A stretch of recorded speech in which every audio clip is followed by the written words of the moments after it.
Ibrahim খলিলুল্লাহকে choice করেছেন মিল্লাত আবিকুম ইব্রাহিম। এই যে সামনে কুরবানির সিজন আসতেছে, এই কুরবানির সিস্টেম রীতিনীতি মুসলিম জাতির পিতা ইব্রাহিম খলিলুল্লাহ সূচনা করেছিলেন, তৈরি করেছিলেন। সর্বপ্রথম নিজের কলিজার টুকরা সন্তানকে কুরবানি করার মন মানসিকতা নিয়ে সম্পূর্ণ প্রস্তুতি গ্রহণ করেছিলেন। এই ইব্রাহিম নবী এত পাওয়ারফুল নবী হওয়ার পরেও লক্ষ কোটি কোটি মানুষদেরকে রাস্তা দেখিয়েছিলেন, কিন্তু নিজের পিতাকে রাস্তা দেখাতে বাধ্য হয়েছিলেন। আমার আল্লাহ বলছেন, গোটা পৃথিবীর মানুষেরা শিক্ষা গ্রহণ করো, ইব্রাহিম নবী তার পিতাকে হেদায়েত দিতে পারে নাই, কারণ হেদায়েত দেওয়ার মালিক আমার ইব্রাহিম না মালিক কে? পদ্মার আড়ালে পদ্মাসীনতা সম্মানিত মা এবং বোনেরা, সকলকে আন্তরিক মোবারকবাদ জানাচ্ছি। শুকরিয়া আদায় করি রব্বুল ইজ্জতুল জালালের দরবারে। সকলে পড়ছে আলহামদুলিল্লাহ। দরুদ ও সালাম মুর্শিদ হক মুহাম্মদুর রাসূলুল্লাহ সাল্লাল্লাহু আলাইহি ওয়াসাল্লামের উপর। সম্মানিত ধর্মপ্রাণ মুসলমান ভাই এবং বাবাজিরা, যারা রাস্তায় বাড়িতে আছেন, মেহরবানি করে আপনারা দ্রুত মাহফিলের প্যান্ডেলে চলে আসেন। 10টার ভিতরে ইনশাআল্লাহ আমরা প্রধান মেহমানকে উঠিয়ে দেব, কারণ প্রচন্ড গরম। এরপরও সারাদিন ক্লান্ত দেহ নিয়ে রাতে এমনি ঘুম চলে আসে গরমের সময়। বেশি রাত করব না, সারা রাত ওয়াজ শুনে ফজরের নামাজ না পড়লে ওয়াজ শোনার কোনো গুরুত্ব নাই, ফায়দা নাই। এই জন্য আমরা 10টার আগেই প্রধান মেহমানকে উঠিয়ে দেবো ইনশাআল্লাহ। আর যারা আসছেন একটু সামনের দিকে এগিয়ে গিয়ে বসবেন। সম্মানিত হাজিরিন, ভূমিকায় কথা লম্বা না। আমার আজকের আলোচনার বিষয় হচ্ছে 3টা টপিকসের উপরে কথা বলবো। 1 নম্বরে হচ্ছে হেদায়েত দেওয়ার মালিককে, 2 নম্বরে হেদায়েত কারা পাবে, 3 নম্বরে হেদায়েত কারা পাবে না। কোরআন হাদিসের আলোকে আমার সূক্ষ্ম জ্ঞানে কিছু কথা বলার চেষ্টা করবো ইনশাআল্লাহ। 1 নম্বরে হেদায়েত দেওয়ার মালিককে। আমরা তো উলামায়ে কেরামগণ কোরআন হাদিস থেকে দর্স দেয়, মানুষদেরকে নসিহা করে, উপদেশ দেয়। উলামায়ে কেরামরা এখন আছে, ইতিপূর্বে নবী আলাইহিমুসসালাতু ওয়াসসালামরা জাতিদেরকে সতর্ক করেছিলেন, জাতিদেরকে পথ দেখিয়েছিলেন। আসলেই কি কোনো মানুষ, কোনো পয়গম্বর, কোনো পীর, কোনো বুজুর্গ মানুষকে হেদায়েত দিতে পারে? বুঝতে হবে, কিন্তু মগজে ঢোকাতে হবে। কিছু কিছু মানুষ মূর্খ সুলভ বলে থাকে, অমুক হুজুর আমাকে হেদায়েত দিয়েছে। আসলে ওনার উদ্দেশ্য ভালো, কিন্তু কথা ভালো না। হেদায়েত কি কোনো হুজুর দিতে পারে? হেদায়েত দেওয়ার মালিককে একটু সবাই বলেন আল্লাহ। আল্লাহ ছাড়া কেউ হেদায়েত দিতে, উলামায়ে কেরামগণ জাতিকে রাস্তা দেখাতে পারে, কোরআন সুন্নাহ অনুযায়ী বলতে পারে যে এটা ভালো, এটা মন্দ। নবী আলাইহিমুসসালাতু ওয়াসসালামরা যুগে যুগে জাতিদেরকে সতর্ক করেছিলেন ওহীর জ্ঞানের মাধ্যমে, এটা জান্নাতের পথ, এটা জাহান্নামের পথ।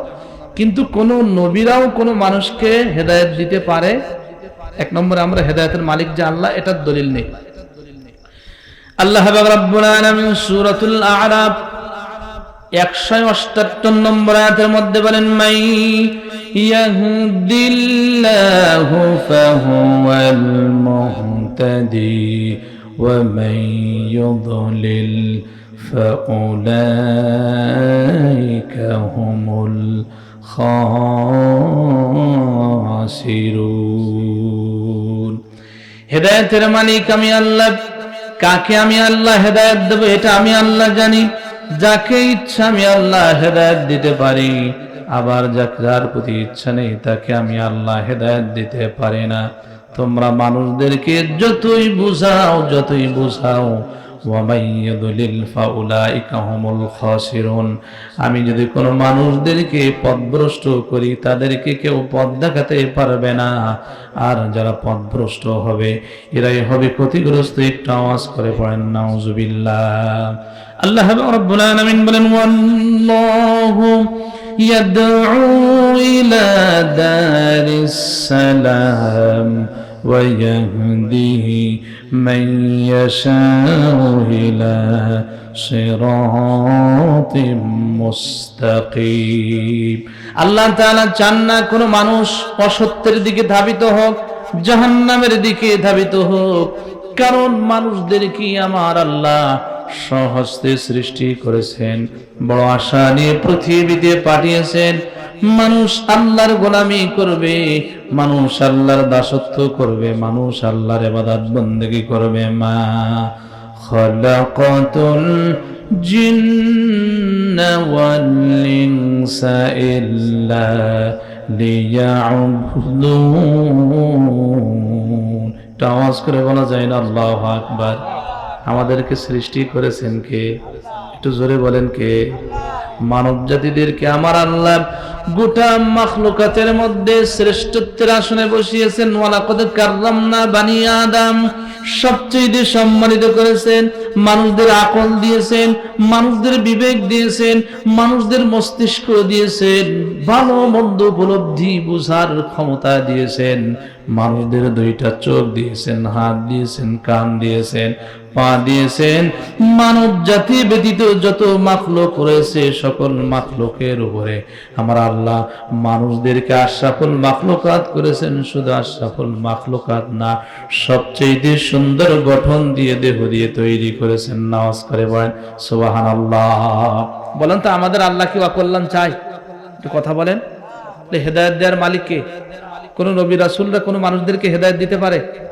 এক এক করে বুঝাচ্ছে। আল্লাহর পয়গম্বর পৃথিবীর সর্বপ্রথম রাসূল, সর্বপ্রথম নবী হচ্ছেন হযরত আদম আলাইহিস সালাতু ওয়াস সালাম, আর সর্বপ্রথম রাসূল হচ্ছেন হযরত নূহ আলাইহিস সালাতু ওয়াস সালাম। নবী এবং রাসূলের মধ্যে পার্থক্য কি? যাদেরকে আমার আল্লাহ নবুয়ত প্রদান করেছিলেন তারা শুধু নবী, আর যাদেরকে নবুয়ত দিয়েছিলেন এবং আসমানি গ্রন্থ দিয়েছিলেন তাদেরকে নবীও বলা হয়, রাসূলও বলা হয়। এই নূহ আলাইহিস সালাতু ওয়াস সালাম এক নয় দুই নয় 950 বছর জাতিদেরকে সতর্ক করলো, ও আমার কওমের লোকেরা, এক আল্লাহর ইবাদত বন্দেগী করো, গায়রুল্লাহর ইবাদত বন্দেগী করা যাবে না, মাছের পূজা করা যাবে না, চন্দ্রের পূজা করা যাবে না, সূর্যের পূজা করা যাবে না, গাছের পূজা করা যাবে না, পাহাড় পর্বতের পূজা করা যাবে না। বলেন তো ইবাদত হবে কার? আর একটু জোরে বলেন ইবাদত হবে কার? وَلَقَدْ بَعَثْنَا فِي كُلِّ أُمَّةٍ رَسُولًا أَنِ اعْبُدُوا اللَّهَ وَاجْتَنِبُوا الطَّاغُوتَ। এমন কোন জাতি পৃথিবীতে ছিল না যে জাতির কাছে রব্বুল ইজ্জাত ওয়াল জালাল নবী আলাইহিস সালাতু ওয়াস সালামদেরকে পাঠান নাই। আমার আল্লাহ বলেন প্রত্যেকটা জাতির কাছে, কওমের কাছে নবীদেরকে আমি আল্লাহ পাঠিয়েছিলাম। প্রত্যেকটা নবী তার জাতিদেরকে সতর্ক করেছিলেন, নানি আবুদুল্লাহ দাওয়াত দিয়েছিলেন, ও আমার কওমের মানুষেরা ইবাদত করো এক আল্লাহর, দাসত্ব করো এক আল্লাহর, আর তাগুত শক্তিকে তোমরা বর্জন করো, তাগুতকে অস্বীকার করো। নূহ আলাইহিস সালাতু ওয়াস সালাম তার জাতিদেরকে 950 বছর দাওয়াত দিল। 950 বছর দাওয়াত দেওয়ার ফলে মাত্র 40 জোড়া অর্থাৎ 80 জন মানুষ কালিমা পড়ে ইসলাম ধর্ম কবুল করলো, আর লক্ষ কোটি কোটি মানুষ আল্লাহর সঙ্গে নাফরমানি করলো, আল্লাহর প্রতি ঈমান আনে নাই, নবীর প্রতি ঈমান আনে নাই, পরকালের প্রতি ঈমান আনে নাই। শুধু সাধারণ মানুষেরা না, হযরত নূহ আলাইহিস সালাতু ওয়াস সালামের ওই রশে যেই কেনানের জন্ম হয়েছিল তার কলিজার টুকরা সন্তান পর্যন্ত কালিমা গ্রহণ করে নাই, ইসলাম ধর্ম কবুল করে নাই। নূহ নবী 950 বছর দাওয়াত দিল, মাত্র 80 জন মুসলমান হলো। আত্মীয় স্বজনদের মধ্য থেকে অনেকেই কালিমা পড়লো, অনেকেই পড়লো না। নিজের জন্ম দেয়া সন্তান কালিমা পড়ে মুসলমান, তাকে বানাতে পারলো না। আমার আল্লাহ গোটা পৃথিবীর মানব জাতিদেরকে জানিয়ে দিচ্ছে, ও নূহ শোনো, ও গোটা পৃথিবীর মানব জাতিদের শোনো, আমার নূহকে আমি আল্লাহ নবুয়ত দিয়েছিলাম, 950 বছর দাওয়াত দিল, কিন্তু তার সন্তানকে হেদায়েতের রাস্তা দেখাতে পারলো না। কারণ হেদায়েত দেওয়ার মালিক আমার নূহ না, হেদায়েত দেওয়ার মালিক কে? একটু জোরে বলেন কে? এরপরে আসেন মুসলিম জাতির পিতা। মুসলিম জাতির পিতার নাম কি? মিল্লাত আবিকুম ইব্রাহিম হুয়া সাম্মাকুমুল মুসলিমিন।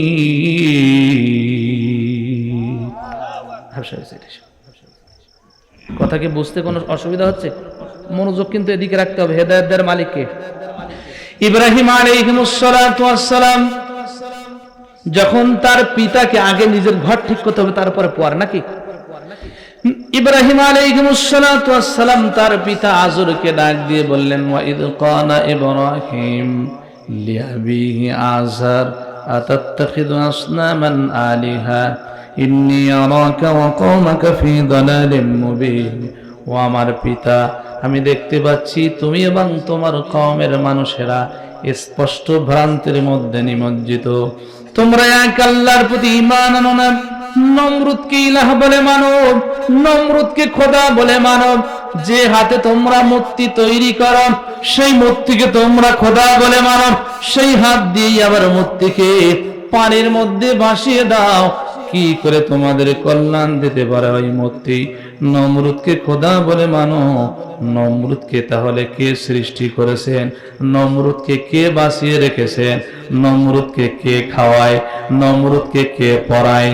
যেই ইব্রাহিম খলিলুল্লাহ আলাইহিস সালাতু ওয়াস সালাম বাবাকে সতর্ক করলেন, জাতিকে সতর্ক করার আগে ইব্রাহিম নবীর পিতা আজর প্রাথমিকভাবে তার কলিজার টুকরা সন্তানকে বোঝানোর জন্য চেষ্টা করলো, কিন্তু তিনি বুঝলেন না, নমরুদকে ইলাহ বলে মানলেন না। দাওয়াত দিতেই থাকলেন, দাওয়াত দিতেই থাকলেন। এক পর্যায়ে যখন ইব্রাহিম আলাইহিস সালাতু ওয়াস সালাম পিতার কথা মানলেন না, শিরকিয়াতের প্রতি যখন ঈমান আনলেন না, ইব্রাহিম নবীর পিতা এবার থ্রেট দিল, ভয়ঙ্কর থ্রেট। কি থ্রেট দিল? ও আমার সন্তান, তুমি যদি কালিমার দাওয়াত দেওয়া থেকে বিরত না থাকো, ক্বালা রাগিবুন আনতা আন আলিহাতি ইয়া ইব্রাহিম লাইল্লাম তানতাহি লারজুমান্নাকা ওয়াহজুরনি মালিয়া। ইসলামের দিকে দাওয়াত দেওয়া থেকে নিজেকে নিবৃত্ত রাখো, এক আল্লাহর দিকে দাওয়াত দেওয়া থেকে নিজেকে নিবৃত্ত রাখো, না হলে কিন্তু আমার হাতে যে পাথরের টুকরা তুমি দেখতে পাচ্ছ, এই পাথর মেরে তোমাকে কিন্তু আমি হত্যা করে ফেলবো। আমার এই কথাটা বলার উদ্দেশ্য হচ্ছে, ইব্রাহিম আলাইহিস সালাতু ওয়াস সালাম যেই পিতার উল্লাসে জন্মগ্রহণ করলেন, ইব্রাহিম নবী সাধারণ কোন নবী ছিল না। কিয়ামত পর্যন্ত যত মানুষ পৃথিবীতে আসবে মুসলমানের ঘরে জন্মগ্রহণ। তোমার ব্লাড কানেকশন যাদের সঙ্গে, তোমার চাচা, তোমার খালা, তোমার ফুফু, তোমার আত্মীয় স্বজন, চাচাতো ভাই, তোমার নিকট আত্মীয় যারা আছে তাদেরকে আগে দাওয়াত দাও। আল্লাহর হাবিব সাল্লাল্লাহু আলাইহি ওয়াসাল্লাম দাওয়াত দিলেন, দাওয়াত কিছু মানুষ গ্রহণ করলো। মক্কার যারা বসবাস করত, দূরবর্তী যারা ছিল, তারা কিন্তু বিরোধিতা পরে করেছিল। আল্লাহর হাবিব সাল্লাল্লাহু আলাইহি ওয়াসাল্লামের কালিমার দাওয়াতে সর্বপ্রথম সবচেয়ে বেশি বিরোধিতা করেছিল আমার নবীজির আপন চাচার নাম হলো আবু লাহাব। নবীজির জন্মের দিনে এই আবু লাহাব এত খুশি হয়েছিল, এত আনন্দিত হয়েছিল, তার সেই গোলামকে সে আজাদ করে দিয়েছিল। আমার মুহাম্মাদের বাবা নাই, এতিম পুত্র, এতিম ভাতিজা জন্মগ্রহণ করেছে। আনন্দিত হয়ে তার গোলামকে সে আজাদ করে দিয়েছিল, সে খুশি হয়েছিল। কিন্তু নবীজি যখন রিসালাতের দায়িত্ব পালন করলেন, কালিমার দাওয়াত দিলেন, কোরআন দিয়ে চাচাকে বোঝাতে চাইলেন, জাতিকে সতর্ক করতে চাইলেন, চাচা সবচেয়ে বেশি বিরোধিতা করলো। বিরোধিতার পরিমাপ এত দূর পর্যন্ত পৌঁছায় গেল, নবীজির দুই কন্যা উম্মে কুলসুম এবং রুকাইয়া, এই দুই কন্যাকে তার চাচা আবু লাহাবের দুই ছেলে ওতবা এবং ওতাইবার সঙ্গে বিবাহ দিয়েছিল।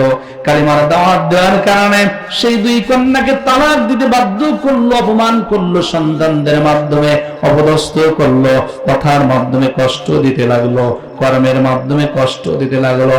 আমার নবীজির আনিত ধর্ম আজকে কিয়ামত পর্যন্ত থাকবে। মানুষেরা কালিমা পড়ে মুসলমান হবে, কিন্তু নবীজি যে কালিমার দাওয়াত দিলেন, কত মানুষ ইসলাম ধর্ম কবুল করলো।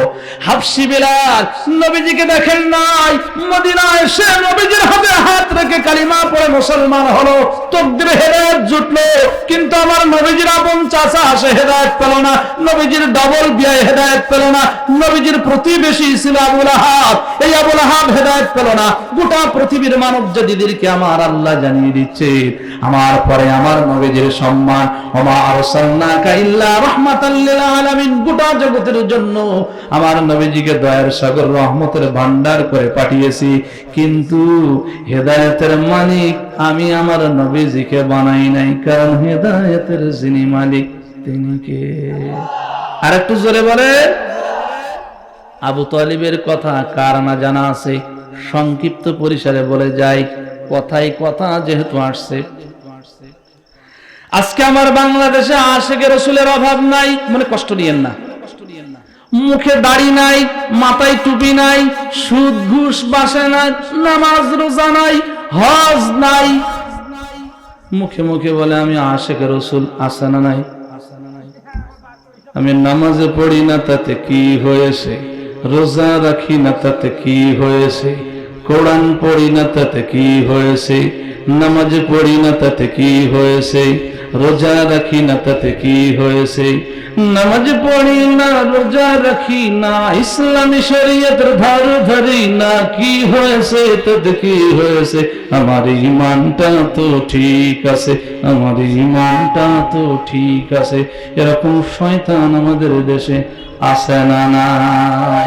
আমি বলি তুমি নামাজ পড়ো না, রোজা রাখো না, তোমার ঈমান ছাড়া সব কিছু ঠিক আছে। তুমি বলো নামাজ পড়ি না তাতে কি হয়েছে, রোজা রাখি না তাতে কি হয়েছে, আমার ঈমানটা তো ঠিক আছে। আমি বলি তোমার ঈমান ছাড়া সব ঠিক আছে, মরে একটু দেখো, মরার পরে তোমার জন্য ফেরেশতাদের ডান্ডাও হাজির রয়েছে।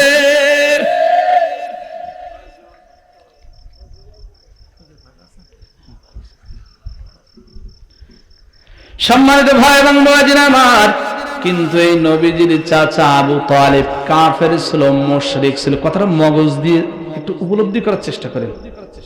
হেদায়েতের মালিক যে আল্লাহ, এটা আমি বুঝাচ্ছি। হেদায়েত পাওয়ার জন্য যাই পীরের মাজারে। কোথায় যায়?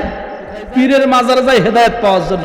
কারা হেদায়েত পাবে কারা পাবে না, আমি যে পয়েন্টগুলো লিখে নিয়ে আসছি, নোট করে নিয়ে আসছি, আলতু ফালতু কথা বলে সময় নষ্ট করার সময় নেই। প্রত্যেকটা মিনিটের গুরুত্ব আছে, দাম আছে। আল্লাহর নবীর চাচা কেমন ভালোবাসতেন। নবীজি যখন কালিমার দাওয়াত দিয়েছিলেন, কোরআনের কথা বলেছিলেন, আবু লাহাব বিরোধিতা করেছিল, আবু জাহাল বিরোধিতা করেছিল, আবু সুফিয়ান বিরোধিতা করেছিল, ওয়ালিদ ইবনে মুগিরা বিরোধিতা করেছিল, এমন বিরোধিতা করেছিল। শুধু কথা দিয়ে বিরোধিতা করে নাই, কর্মের মাধ্যমে নবীজিকে কষ্ট দিয়েছিল, অত্যাচার করেছিল, শিয়াবে আবু তালিবের মধ্যেও বন্দী করেছিল। আমার এই নবীজির চাচা আবু তালিব নবীজিকে বলেছিলেন, মুহাম্মদ তুমি যেই ধর্মের বাণী প্রচার করেছো, তুমি প্রচার করে যাও স্বতঃস্ফূর্ত ভাবে। টাকা দিয়ে সহযোগিতা করা লাগে, কথা দিয়ে সহযোগিতা করা লাগে, ক্ষমতা দিয়ে সহযোগিতা করা লাগে। আমার সর্বোত্তম সহযোগিতা তোমার সামনে পেছনে ডাইনে বামে থাকবে, তুমি টেনশন করবে না, আমি তোমাকে সহযোগিতা করব। অনেক লম্বা চওড়া কথা। এমন সহযোগিতা করেছিলেন মক্কার লিডার হওয়ার পরও, মক্কার কুরাইশ দলপতি হওয়ার পরও নবীজি এবং তার সাহাবীদেরকে কোরআনে কারিমের দাওয়াত দেওয়ার কারণে, তাবলীগ করার কারণে, ইসলামের দিকে মানুষদেরকে আহ্বান করার কারণে শিয়াবে আবু তালিবের মধ্যে যে বন্দী করা হয়েছিল, এই বন্দী করে শুধু আমার নবীজি ছিল না, শুধু মুসলমানরা ছিল না, আমার নবীজির চাচা আবু তালিব ছিল সে কাফের, সে মুশরিক। কেন তাকে বন্দী করা হয়েছিল? কারণ আবু তালিব কথার মাধ্যমে ইসলামকে সহযোগিতা করত, কর্মের মাধ্যমে ইসলামকে সহযোগিতা করত, অর্থ দিয়ে সহযোগিতা করত, বুদ্ধি দিয়ে সহযোগিতা করত।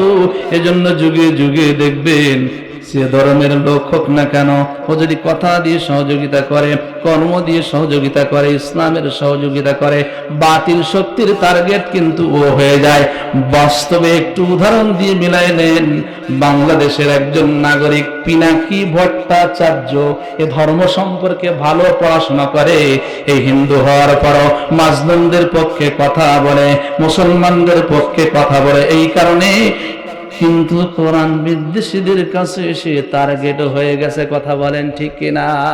সম্মানিত ভাই এবং বোনেরা আমার, নবীজির আপন চাচা আবু তালিব জীবনের অন্তিম মুহূর্ত পর্যন্ত ইসলামের পক্ষে কথা বলেছিলেন।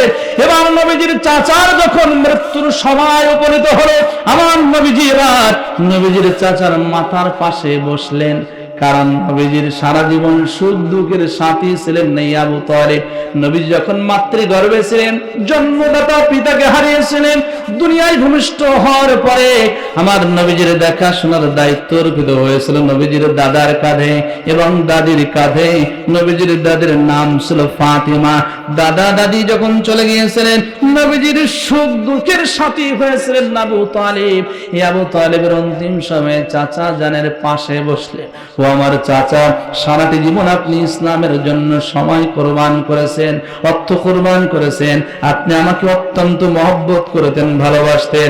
আপনি অর্থের কাছে আমাকে বিক্রি করে দিতে পারতেন, ক্ষমতার কাছে বিক্রি করে দিতে পারতেন, সম্পদের কাছে বিক্রি করে দিতে পারতেন, কিন্তু আপনি বিক্রি করেন নাই।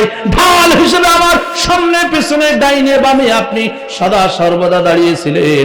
ও আমার চাচা, আমি শুধু চাই, সেই মুসলিম শরীফের বর্ণনা আসছে, সেই বুখারীর বর্ণনা আসছে, চাচা আপনি শুধু বলেন কওলু লা ইলাহা ইল্লাল্লাহ, আল্লাহ ছাড়া কোনো মাবুদ নাই, আল্লাহ ছাড়া কোনো ইলাহা নাই। বিগত দিনে আপনি যে হবল চন্দ্রের পূজা করেছেন, মূর্তির পূজা করেছেন, সূর্যের পূজা করেছেন, এক আল্লাহর উপরে যে আপনি বিশ্বাস করেননি, এ থেকে বেরিয়ে এসে শুধু বলেন আল্লাহ কয়জন? কি আপনাদের কি বুঝতে অসুবিধা হচ্ছে? আল্লাহ কয়জন? নবীজি চাচাকে বলছেন, চাচা শুধু বলেন আল্লাহ কয়জন? এতটুকু কথা আপনি বলেন। ইমানের তো অনেকগুলো ফরজ রয়েছে, আল্লাহর প্রতি ইমান, রাসূলদের প্রতি ইমান, কিতাবের প্রতি ইমান, ফেরেশতাদের প্রতি ইমান, পরকালের প্রতি ইমান, তাকদীরের প্রতি ইমান। অন্যান্য বিষয়বস্তুর উপরে আপনার ইমান আনা লাগবে না, শুধু বলেন আল্লাহ ছাড়া কোনো মাবুদ নাই, আল্লাহ ছাড়া কোনো ইলাহা নাই। এই কথার স্বীকৃতি যদি আপনি দিতে পারেন, কিয়ামতের ময়দানে মুসিবতের দিনে আল্লাহর সঙ্গে বাক বিতণ্ডা করে আপনাকে সুপারিশ করে আমি জাহান্নামের আগুন থেকে বাঁচিয়ে জান্নাতে নিয়ে যাব। আমার নবীজির চাচা মাথা দাঁড়িয়ে বোঝাতে চাইলেন, ভাতিজা, আমার সময় ইসলামের জন্য কোরবান করেছি, আমার অর্থ ইসলামের জন্য কোরবান করেছি, তোমাকে আমি মহব্বত করি, তোমার ধর্ম আমি পছন্দ করি, কিন্তু আমার পুরুষদের ধর্ম আমি পরিত্যাগ করতে পারবো না। নবীজির চাচার ইন্তেকাল হয়ে গেল।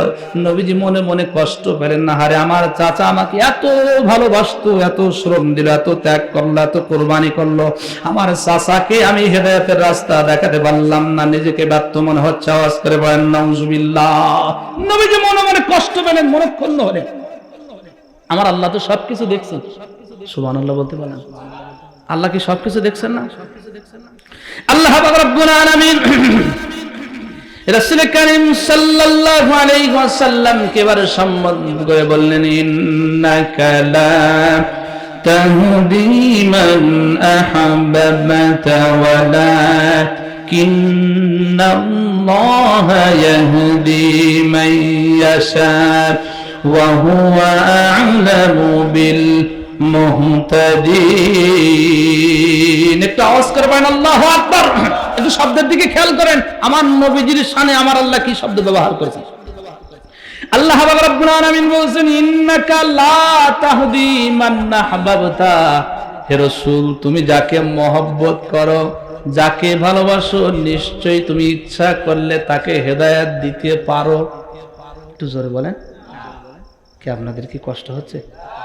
কথা কি বুঝতে কোনো অসুবিধা হচ্ছে? আমি কিন্তু টপিকসের বাইরে কথা বলবো না, সময় নষ্ট করবো না, অল্প সময়, খুব দামি কথা। আকীদার মধ্যে যদি গলত থাকে, নামাজ রোজা দিয়ে কিন্তু কোনো কাজ হবে না। আমি কালীগঞ্জে একটা মাহফিল করতে গেছি, আমার আব্বা অসুস্থ হয়েছে, তো তিনি খুব পীর সাহেবের খুব শাগিরেদ। যেটা আমি বলতেছিলাম, নবীজির চাচা যেহেতু আজীবন ইসলামের কল্যাণে কাজ করেছিলেন, নবীজির জন্য কাজ করেছিলেন, সেহেতু নবীজির চাচা কালিমা পড়লো না, কষ্ট পাওয়াটাই স্বাভাবিক। আমার আল্লাহ বললেন, ইন্নাকা লা তাহদি মান আহবাবতা ওয়ালাকিন্নাল্লাহা ইয়াহদি মান ইয়াশা। দোস্ত, তুমি যাকে মহব্বত করে ইচ্ছা করলে তুমি তাকে হেদায়েত দিতে পারো না, কারণ হেদায়েতের চাবিকাঠি যার কাছে তিনি কে? একটু জোরে বলেন, তিনি কে? তার উপরও নবীজি আশার বাণী তিনি ছেড়ে দিলেন না, হতাশাগ্রস্ত হলেন না, কাপন দাপন যখন শেষ হয়ে গেল, নবীজি মনে মনে ভাবলেন, আল্লাহর পক্ষ থেকে আমার চাচার ব্যাপারে এখনো কোনো সিদ্ধান্ত আল্লাহ জানায়নি। আমি আমার চাচার জন্য আল্লাহর কাছে ইস্তেগফার করব, আল্লাহর কাছে ক্ষমা প্রার্থনা করব। আমার চাচা জানের অবদান তো অনেক বেশি ইসলামের জন্য, মুসলমানদের কল্যাণে। আল্লাহর কাছে একটু ওই সকল ভালো ভালো কাজের কথা স্মরণ করিয়ে দিয়ে একটু আমি ক্ষমা চাইব। মনের মধ্যে ইরাদা করলেন, ইচ্ছা সঞ্চারিত করলেন। আমার আল্লাহ বুঝতে পারলেন, জিবরিল আমিনকে আয়াতে কারিমা নাযিল করলেন। সূরার নাম সূরা তাওবা, 11 নম্বর পারা 4 নম্বর পৃষ্ঠার মাঝের দিকে আয়াতটা রয়েছে। আল্লাহ রাব্বুল আলামিন বলেন, মা কানা লিন-নবী ওয়াল্লাযীনা আমানু আইয়াস্তাগফিরু লিল-মুশরিকিন ওয়ালাউ কানু লি কুরবা মিন বা'দি মা তাবায়্যানা লাহুম أنهم أصحاب الجحيم।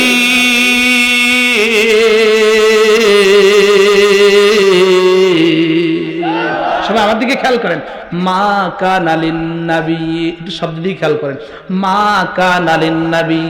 আমার আল্লাহ বলছেন কোন নবীর জন্য জায়েজ নয়, শোভনীয় নয়।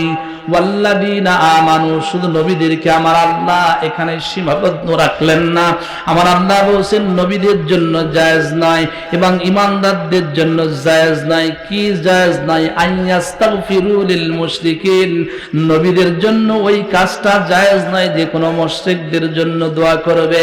ঈমানদারদের জন্য ওটা জায়েজ নয় যে কোনো মুশরিকদের জন্য আল্লাহর কাছে ক্ষমা চাইবে, কোন নাস্তিকদের জন্য ক্ষমা চাইবে, কোন কোরআন বিদ্বেষীদের জন্য ক্ষমা চাইবে, কোন ইসলাম বিদ্বেষীদের জন্য ক্ষমা চাইবে। এটা হারাম ঘোষণা করেছেন কে? ওয়ালাউ কানু লি কুরবা, হে নবী সেই মুশরিক ব্যক্তি যদি তোমার নিকট আত্মীয় হয়, ও গোটা পৃথিবীর ঈমানদারেরা, ওই মুশরিক ব্যক্তি, নাস্তিক ব্যক্তি যদি তোমাদের নিকট আত্মীয় যদি হয়, তোমার বাবাও যদি হয়, তোমার মাও যদি হয়, তোমার ভাইও যদি হয়, তোমার প্রতিবেশীও যদি হয়, যত নিকটতম সম্পর্কের মানুষ হোক না কেন, ক্ষমা চাওয়া নাজায়েজ ঘোষণা করেছেন কে? মিন বা'দি মা তাবায়্যানা লাহুম আন্নাহুম আসহাবুল জাহিম। কেন? যারা মুশরিক, যারা কাফের, এদের কোন আমল আল্লাহর দরবারে মঞ্জুর হবে না। আল্লাহর পক্ষ থেকে এদের জন্য ফয়সালা হয়ে গিয়েছে। এরা কোথায় যাবে? কথা বলে না। আচ্ছা, আমার নবীজি কি, নবীজির চাচা এত কষ্ট করেছিলেন, তারপরেও হেদায়েত দিতে পেরেছিলেন? তাহলে হেদায়েতের মালিক কে? কিছু কিছু মানুষ এখন আফসোস নিয়ে বলে, ওয়াজ মাহফিল দিয়ে কি লাভ, এখন শুধু হুজুরদের পকেটটা গরম হয়, ওয়াজ দিয়ে মানুষের হেদায়েত হয় না। বলে কি বলে না? আচ্ছা, এখানে গান দিলে এত সমালোচনা হতো না যত সমালোচনা হয় মাহফিল দিলে। কিন্তু আমি গতানুগতিক মাহফিলের বিরোধিতা করি। সেটা কি? এখানে একটা, ওখানে একটা, ওখানে একটা, একবার যুব কমিটি, একবার বুড়ো কমিটি, একবার বিএনপি, একবার জামাত, একবার আমলি। এই যে গতানুগতিক মাহফিল, সিস্টেম ছাড়া, বিষয় ভিত্তিক ছাড়া, দ্বিতীয় বক্তাও যে ওয়াজ করে, প্রধান বক্তাও সেই ওয়াজ, তৃতীয় বক্তাও সেই ওয়াজ, এই সিস্টেম থেকে বেরিয়ে আসতে হবে। আর অমুক বক্তা না নিয়ে আসলেই যেন মাহফিল কবুল হবে না। কথা বলেন, ভাইরাল বক্তা না নিয়ে আসলে মাহফিল কবুলই। আচ্ছা, এখানে যে আমরা যতগুলো মানুষ আসছি, আমাদের নিয়ত যদি সহি না হয়, আমি যে বক্তব্য দিচ্ছি আমার নিয়ত যদি সহি না হয়, এই মাহফিল করে কোনো লাভ আছে? শুধু হুজুরদের দোষ না, আয়োজক কমিটিরও দোষ আছে, শ্রোতাদেরও দোষ আছে। আল্লাহ তাআলা আমাদেরকে বুঝার তৌফিক দান করুন। সম্মানিত ভাই এবং বাবাজিরা, আমার যেটা আমি বলতেছিলাম, মানুষ হেদায়েত না পেলেও নসিহত করে যেতেই হবে। কারণ আল্লাহ রাব্বুল আলামিন বলেছেন, সায়াযাক্কারু মান ইয়াখশা, তোমরা উপদেশ দাও, মানুষদেরকে ওয়াজ করো, নসিহত করো। আমার যে সমস্ত বান্দা বান্দিরা আমাকে ভয় করে তারা উপদেশ গ্রহণ করবে, আর যারা ভয় করে না তারা উপদেশ গ্রহণ করবে না। এই সমাজের মধ্যে যারা তাকওয়াবান মুত্তাকি, যারা মুসলমান পরহেজগার, তারা ওয়াজ থেকে শিক্ষা গ্রহণ করে। আর যাদের নামাজ রোজা নাই, হজ নাই, যাকাত নাই, কোরআন তেলাওয়াত নাই, ওরা আসবে, বাদাম কিনবে, গল্প করবে, গুজব করবে, আমল করবেন। আগামীকাল সকাল বা চায়ের দোকানে বসে বসে বলবে, না সাইফুল্লাহর চাইতে অমুক বক্তার ওয়াজ ভালো হয়েছে, ওর ওয়াজ ভালো হয়নি, ও ওয়াজ ভালো করেছে, ও ওয়াজ ভালো করেছে, ওই জায়গার মাহফিল ভালো হয়েছে, ওই জায়গার মাহফিল ভালো হয়নি, এটা নিয়ে আলোচনা সমালোচনা হবে, কিন্তু নিজের চরিত্র পরিবর্তন করার জন্য সে চিন্তা চেতনা করবে না। কথা বলেন ঠিক কিনা? সম্মানিত ভাই এবং বোনেরা, আমার তো হেদায়েতের মালিক যিনি, তিনি কে? আল্লাহর হাবিব সাল্লাল্লাহু আলাইহি ওয়াসাল্লাম কালিমার দাওয়াত দেওয়ার ফলে মক্কার কাফেররা কিন্তু বিভিন্ন সময় বিভিন্ন প্রকার অভিযোগ দিয়েছিল, প্রস্তাব দিয়েছিল, ও মুহাম্মদ তুমি তো আমাদেরকে পথভ্রষ্ট বলছো, তুমি তো আমাদেরকে বলছো আমাদের পূর্বপুরুষরা যেই পথ যেই মতের উপরে প্রতিষ্ঠিত ছিল তারা নাকি পথভ্রষ্ট, তার মধ্যে নিমজ্জিত ছিল, তুমি নাকি সিরাতাম মুস্তাকিমের দিকে জাতিদেরকে ডাকতেছো, জান্নাতের দিকে ডাকছো। ও মুহাম্মদ তুমি যে আল্লাহর পক্ষ থেকে প্রেরিত পয়গম্বর এটা আমরা বুঝবো কি করে? কালিমার দাওয়াত দেওয়া থেকে বিরত রাখার জন্য প্রাথমিকভাবে যত পদক্ষেপ গ্রহণ করার দরকার তারা করেছিল। আমার নবীজিকে এবার তারা কয়েকটি প্রস্তাব দিয়েছিল। সূরার নাম সূরা বানী ইসরাইল, 17 নম্বর সূরা।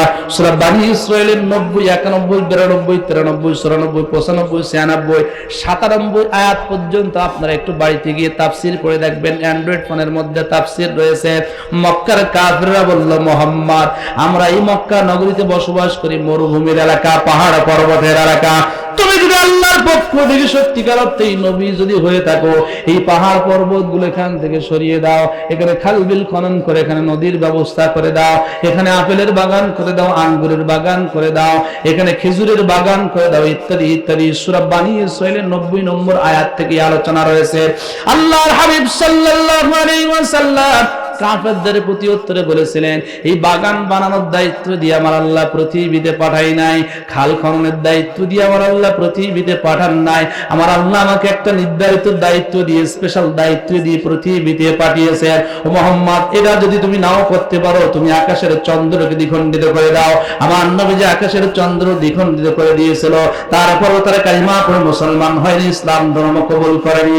ও মুহাম্মদ শোনো শোনো শোনো শোনো, আমাদের পূর্বপুরুষ যারা এই পথের উপরে মাথের উপরে প্রতিষ্ঠিত ছিল, লাতকে খোদা বলে মানতো, উজ্জাকে খোদা বলে মানতো, হবলকে খোদা বলে মানতো, চন্দ্রের পূজা করতো, সূর্যের পূজা করতো, আমরা তো সেই পথ সেই মত সেই তরিকা ধরেছি। তুমি তো আমাদেরকে পথভ্রষ্ট বলছো, আমাদের পূর্বপুরুষদেরকে পথভ্রষ্ট বলছো। আমাদের পূর্বপুরুষ কিলা ইবনে কিলাব কুসায়, তাকে তুমি জীবিত করো, কবর থেকে জীবিত করো, করার পরে ও জীবিত হওয়ার পরে যদি বলে আব্দুল্লাহর বেটা মুহাম্মদ যেটা বলছে এটা সত্য, মুহাম্মদ সত্যিকার অর্থেই আল্লাহর পয়গম্বর, যদি আমাদের পূর্বপুরুষরা কবর থেকে জিন্দা হয়ে যদি বলে তাহলে আমরা মানব। আমার নবীজি বলছেন, আমার আল্লাহ মৃত ব্যক্তিদের জীবিত করার দায়িত্ব নিয়ে আমার আল্লাহ পৃথিবীতে পাঠাই নাই। আমার আল্লাহ বলছেন, ওয়ালাউ আন্নানা নাযালনা ইলাইহিমুল মালাইকা ওয়া কাল্লামাহুমুল মাউতা, আমি আল্লাহ যদি আসমান থেকে ফেরেশতাদেরকে অবতরণ করতাম, আমি যদি তাদের পূর্বপুরুষদেরকেও যদি জীবিত করতাম, তারপরও তারা হেদায়েতের পথ গ্রহণ করতো না। কারণ ঈসা রূহুল্লাহ আলাইহিস সালাতু ওয়াস সালামকে আমার আল্লাহ একটা মুজিজা দিয়েছিলেন, তিনি মৃতদেরকে জীবিত করতেন, কবরের পাশে দাঁড়িয়েই বলতেন, কুম বিইজনিল্লাহ, আল্লাহর ইচ্ছায় মৃত মানুষ জিন্দা হয়ে যাও। কবর থেকে শত শত বছর পূর্বে যারা মৃত্যুবরণ করেছিল তারা আল্লাহর নির্দেশে জিন্দা হয়ে যেত, তারপরও মানুষের কালিমা পড়ে ইসলাম ধর্ম কবুল করতো না। আমার নবীজি বলছেন, এই দায়িত্ব দিয়ে আল্লাহ পৃথিবীতে পাঠাই নাই, আমার আল্লাহ দায়িত্ব দিয়েছেন কোনটা হকের পথ, কোনটা বাতিলের পথ, কোনটা জান্নাতের রাস্তা, কোনটা জাহান্নামের রাস্তা, এটা দেখানোর জন্য তোমাদেরকে আল্লাহ আকল দিয়েছেন, বিবেক দিয়েছেন, চোখ দিয়েছেন, কান দিয়েছেন। এই বিবেক দিয়ে তোমরা কোনটা ভালো কোনটা মন্দ উপলব্ধি করে যদি তোমরা আমার নিত ধর্ম ইসলাম যদি কবুল করতে পারো, জাহান্নামের আগুন তোমাদের জন্য আল্লাহ হারাম ঘোষণা করবেন, জান্নাত ওয়াজিব করে দেবেন।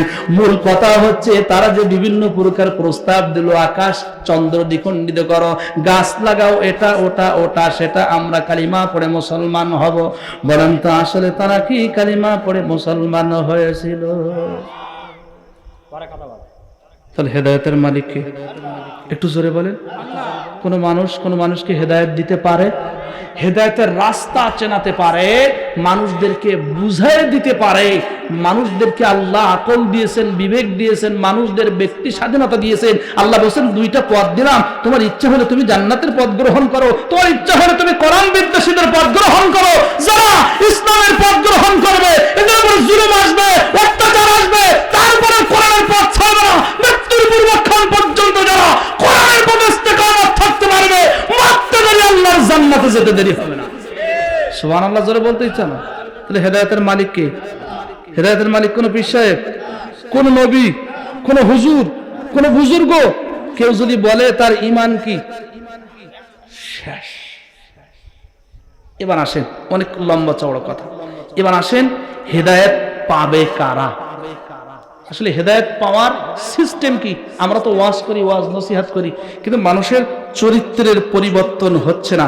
হেদায়েত পাওয়ার রাস্তা কি? আমরা রতনপুরে যাব, এই রাস্তা ধরলে সোজা রতনপুর বাজারে চলে যাব, ঠিক কিনা? এখন হেদায়েতের রাস্তা পাইতে গেলে কি সিস্টেম, কি তরিকা অবলম্বন করা লাগবে? আল্লাহ রাব্বুল আলামিন কোরআন আল কারীমের মধ্যে বলেন, লিল ইনসানি মা তামান্না ফালিল্লাহিল আখিরাতু ওয়াল উলা। এক নম্বরে আমাদের দায়িত্ব হচ্ছে হেদায়েতের পথ অনুসন্ধান করা। আমি বলতেছিলাম, নবীজির চাচা যেহেতু আজীবন ইসলামের কল্যাণে কাজ করেছিলেন, নবীজির জন্য কাজ করেছিলেন, সেহেতু নবীজির চাচা কালিমা পড়লো না, কষ্ট পাওয়াটাই স্বাভাবিক। আমার আল্লাহ বললেন, ইন্নাকা লা তাহদি মান আহবাবতা ওয়ালাকিন্নাল্লাহু ইয়াহদি মান ইয়াশা। দোস্ত, তুমি যাকে মহব্বত করে ইচ্ছা করলে তুমি তাকে হেদায়েত দিতে পারো না, কারণ হেদায়েতের চাবিকাঠি যার কাছে তিনি কে? একটু জোরে বলেন, তিনি কে? তারপরও নবীজি আশার বাণী তিনি ছেড়ে দিলেন না, হতাশাগ্রস্ত হলেন না।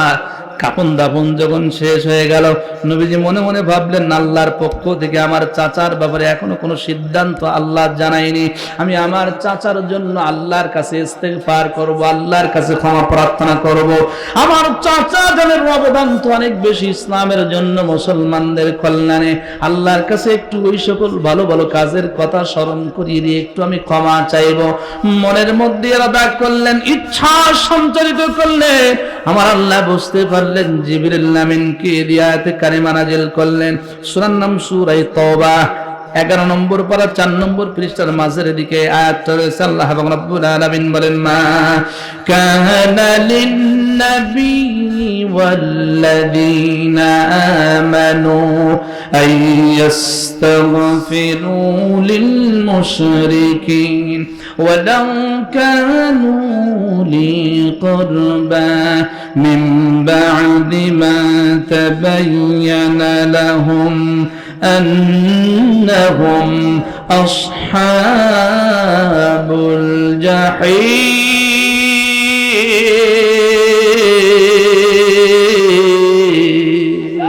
সবাই আমার দিকে খেয়াল করেন, মা কানা লিন-নাবিয়্যি, একটু শব্দ দিয়ে খেয়াল করেন, মা কানা লিন-নাবিয়্যি। আমার আল্লাহ বলেন কোন নবীর জন্য জায়েজ নয়, শোভনীয় নয়। ওয়াল্লাযীনা আমানু, শুধু নবীদেরকে আমার আল্লাহ এখানে সীমাবদ্ধ রাখলেন না। আমার আল্লাহ বলেন নবীদের জন্য জায়েজ নয় এবং ঈমানদারদের জন্য জায়েজ নয়। কি জায়েজ নয়? আইয়াস্তাগফিরু লিল মুশরিকিন, নবীদের জন্য ওই কাজটা জায়েজ নয় যে কোনো মুশরিকদের জন্য দোয়া করবে। ঈমানদারদের জন্য ওটা জায়েজ নয় যে কোনো মুশরিকদের জন্য আল্লাহর কাছে ক্ষমা চাইবে, কোন নাস্তিকদের জন্য ক্ষমা চাইবে, কোন কোরআন বিদ্বেষীদের জন্য ক্ষমা চাইবে, কোন ইসলাম বিদ্বেষীদের জন্য ক্ষমা চাইবে। এটা হারাম ঘোষণা করেছেন কে? ওয়ালাউ কানু লি কুরবা, হে নবী, সেই মুশরিক ব্যক্তি যদি তোমার নিকট আত্মীয় হয়, ও গোটা পৃথিবীর ঈমানদারেরা, ওই মুশরিক ব্যক্তি, নাস্তিক ব্যক্তি যদি তোমাদের নিকট আত্মীয় যদি হয়, তোমার বাবাও যদি হয়, তোমার মাও যদি হয়, তোমার ভাইও যদি হয়, তোমার প্রতিবেশীও যদি হয়, যত নিকটতম সম্পর্কের মানুষ হোক না কেন, ক্ষমা চাওয়া নাজায়েজ ঘোষণা করেছেন কে? বা'দি মা তাবায়্যানা লাহুম আন্নাহুম আসহাবুল জাহিম। কেন? যারা মুশরিক, যারা কাফের, এদের কোন আমল আল্লাহর দরবারে মঞ্জুর হবে না। আল্লাহর পক্ষ থেকে এদের জন্য ফয়সালা হয়ে গিয়েছে। এরা কোথায় যাবে? কথা বলে না। আচ্ছা, আমার নবীজি কি নবীজির চাচা এত কষ্ট করেছিলেন, তারপরেও হেদায়েত দিতে পেরেছিলেন? তাহলে হেদায়েতের মালিক কে?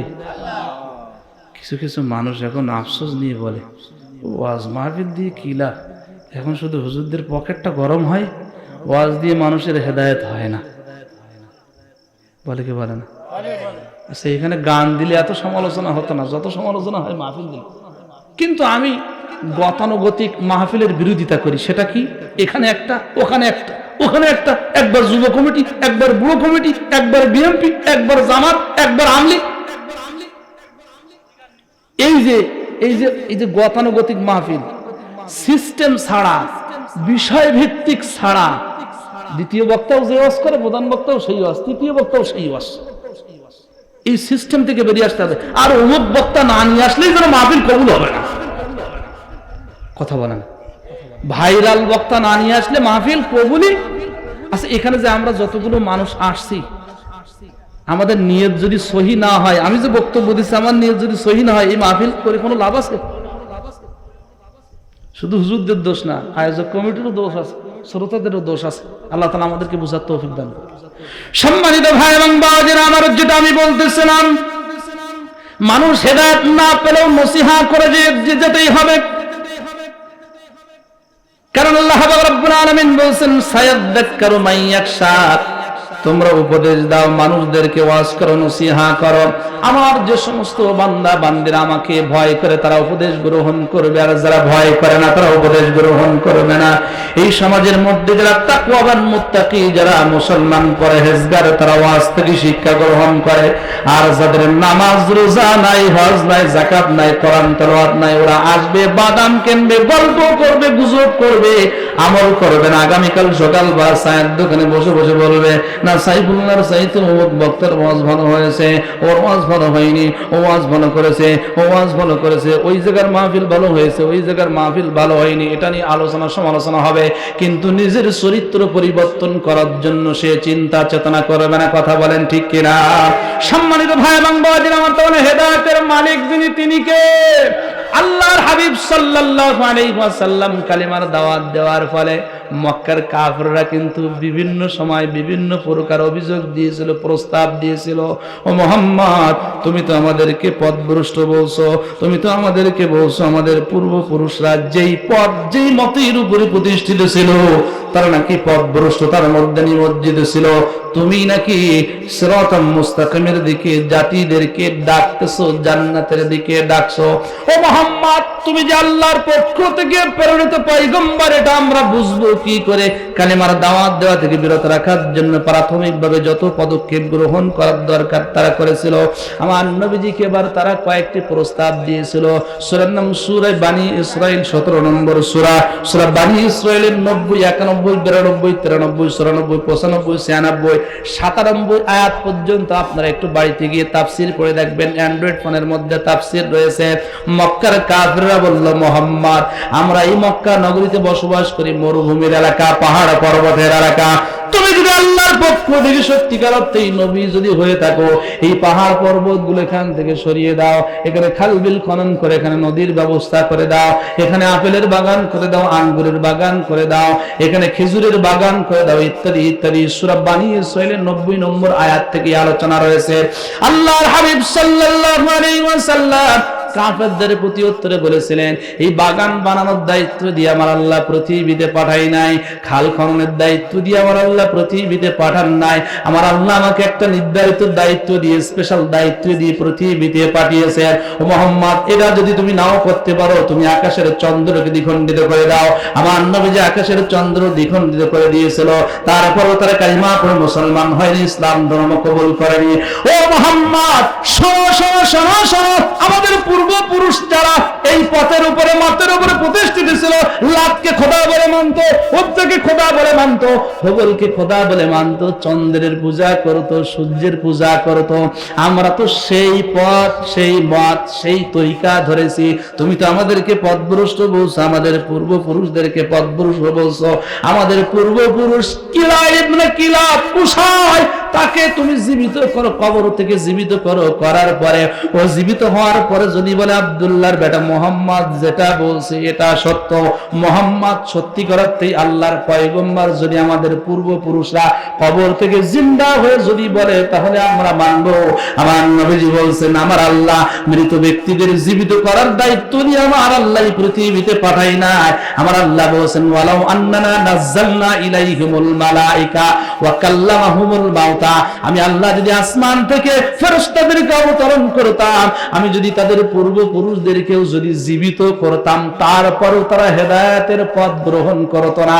কারণ ঈসা রূহুল্লাহ আলাইহিস সালাতু ওয়াস সালামকে আমার আল্লাহ একটা মুজিজা দিয়েছিলেন, তিনি মৃতদেরকে জীবিত করতেন, কবরের পাশে দাঁড়িয়েই বলতেন, কুম বিইজনিল্লাহ, আল্লাহর ইচ্ছায় মৃত মানুষ জিন্দা হয়ে যাও। কবর থেকে শত শত বছর পূর্বে যারা মৃত্যুবরণ করেছিল তারা আল্লাহর নির্দেশে জিন্দা হয়ে যেত, তারপরও মানুষের কালিমা পড়ে ইসলাম ধর্ম কবুল করত না। আমার নবীজি বলছেন, এই দায়িত্ব দিয়ে আল্লাহ পৃথিবীতে পাঠাই নাই। আমার আল্লাহ দায়িত্ব দিয়েছেন কোনটা হকের পথ, কোনটা বাতিলের পথ, কোনটা জান্নাতের রাস্তা, কোনটা জাহান্নামের রাস্তা, এটা দেখানোর জন্য তোমাদেরকে আল্লাহ আকল দিয়েছেন, বিবেক দিয়েছেন, চোখ দিয়েছেন, কান দিয়েছেন। এই বিবেক দিয়ে তোমরা কোনটা ভালো কোনটা মন্দ উপলব্ধি করে যদি তোমরা আমার নিত ধর্ম ইসলাম যদি কবুল করতে পারো, জাহান্নামের আগুন তোমাদের জন্য আল্লাহ হারাম ঘোষণা করবেন, জান্নাত ওয়াজিব করে দেবেন। মূল কথা হচ্ছে তারা যে বিভিন্ন প্রকার প্রস্তাব দিল, আকাশ চন্দ্র দ্বিখণ্ডিত করো, গাছ লাগাও, এটা ওটা ওটা সেটা, আমরা কালিমা পড়ে মুসলমান হব। বলেন তো আসলে তারা কি কালিমা পড়ে মুসলমান হয়েছিল? তাহলে হেদায়েতের মালিক কে? একটু জোরে বলেন। কোন মানুষকে হেদায়েত দিতে পারে, হেদায়েতের রাস্তা চেনাতে পারে, মানুষদেরকে বুঝাই দিতে পারে। মানুষদেরকে আল্লাহ আকল দিয়েছেন, বিবেক দিয়েছেন, মানুষদের ব্যক্তি স্বাধীনতা দিয়েছেন। আল্লাহ বলেছেন, দুইটা পথ দিলাম, তোমার ইচ্ছা হলে তুমি জান্নাতের পথ গ্রহণ করো, তোমার ইচ্ছা হলে তুমি কোরআন বিদ্বেষীদের পথ গ্রহণ করো।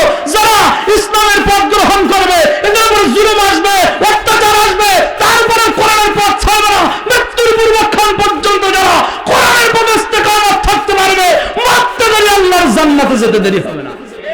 সুবহানাল্লাহ জোরে বলতে ইচ্ছা না? তাহলে হেদায়েতের মালিক কে? হেদায়েতের মালিক কোন পীর সাহেব, কোন নবী, কোন হুজুর, কোন বুজুর্গ? কেউ যদি বলে তার ঈমান কি শেষ। এবার আসেন, অনেক লম্বা চওড়া কথা, এবার আসেন হেদায়েত পাবে কারা? আসলে হেদায়েত পাওয়ার সিস্টেম কি? আমরা তো ওয়াজ করি, ওয়াজ নসিহত করি, কিন্তু মানুষের চরিত্রের পরিবর্তন হচ্ছে না। হেদায়েত পাওয়ার রাস্তা কি? আমরা রতনপুরে যাব, এই রাস্তা ধরলে সোজা রতনপুর বাজারে চলে যাব, ঠিক কিনা? এখন হেদায়েতের রাস্তা পাইতে গেলে কি সিস্টেম, কি তরিকা অবলম্বন করা লাগে? আল্লাহ রাব্বুল আলামিন কোরআনুল কারীমের মধ্যে বলেন, লিল ইনসানি মা তামান্না ফালিল্লাহিল আখিরাতু ওয়াল উলা। এক নম্বরে আমাদের দায়িত্ব হচ্ছে হেদায়েতের পথ অনুসন্ধান করা।